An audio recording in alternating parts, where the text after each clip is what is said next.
Missile एक साथ गिरेंगी तो क्या होगा?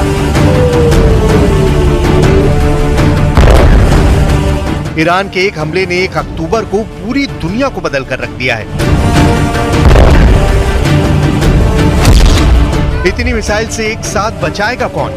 इतने बड़े हमले के बाद इजराइल के सामने सबसे बड़ा सवाल ये मिसाइल नहीं बल्कि नेतन्याहू के सामने इससे भी बड़ा चैलेंज खड़ा हो चुका है।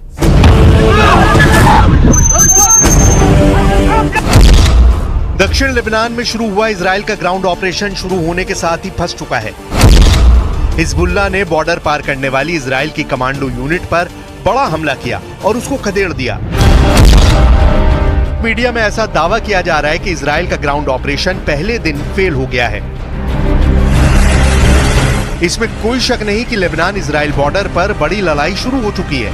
हिजबुल्लाह को जड़ से खत्म करने वाला ऑपरेशन इजराइल ने लॉन्च किया, इसका वीडियो भी भेजा। लेकिन जब ईरान 1 अक्टूबर को इजराइल के मिलिट्री बेस पर मिसाइल दाग रहा था, तब लेबनान इजराइल बॉर्डर पर एक बहुत ही खतरनाक ऑपरेशन जारी था।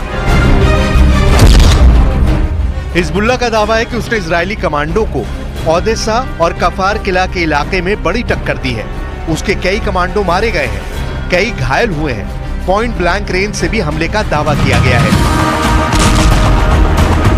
एक तरफ नेतन्याहू का लेबनान के खिलाफ ग्राउंड ऑपरेशन है तो दूसरी तरफ ईरान की तरफ से इजराइल पर मिसाइल अटैक। इजराइल इस वक्त बहुत ज्यादा प्रेशर में है। इजराइल को तेहरान को भी जवाब देना है और लेबनान में भी ऑपरेशन करना है। नेतन्याहू इस वक्त कई मोर्चों पर घिर चुके हैं। इस खबर से बाइडेन बहुत ज्यादा बेचैन है और आगे इस युद्ध का अंजाम क्या होगा, इसे लेकर मॉस्को में बैठे व्लादिमीर पुतिन भी टेंशन में है। इस वक्त दुनिया में 4 पावर सेंटर तैयार हो चुके हैं जो इस युद्ध का फैसला करेंगे।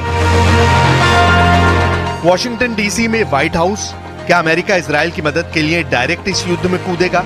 इजराइल की राजधानी तेल अवीव में क्या फैसला होने वाला है? तीसरा शहर ईरान की राजधानी तेहरान, जहां सुप्रीम लीडर अली खामनेई का वॉर रूम बड़े फैसले ले सकता है। और चौथा शहर है रूस की कैपिटल मॉस्को, जहां से अब सिर्फ यूक्रेन नहीं बल्कि ईरान इजराइल के मोर्चे को भी मैसेज पहुंचाया जा सकता है। इस वक्त पूरा पश्चिम एशिया महायुद्ध के जलते हुए तवे पर बैठा हुआ है। नीचे आग सुलग रही है।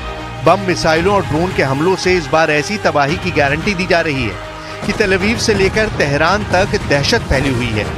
ईरान के हमले के बाद अब गेंद इजराइल के पाले में है और नेतन्याहू लगातार मीटिंग करके पूछ रहे हैं कि ईरान को कैसे जवाब दिया जाए, हिजबुल्लाह को कैसे खत्म किया जाए।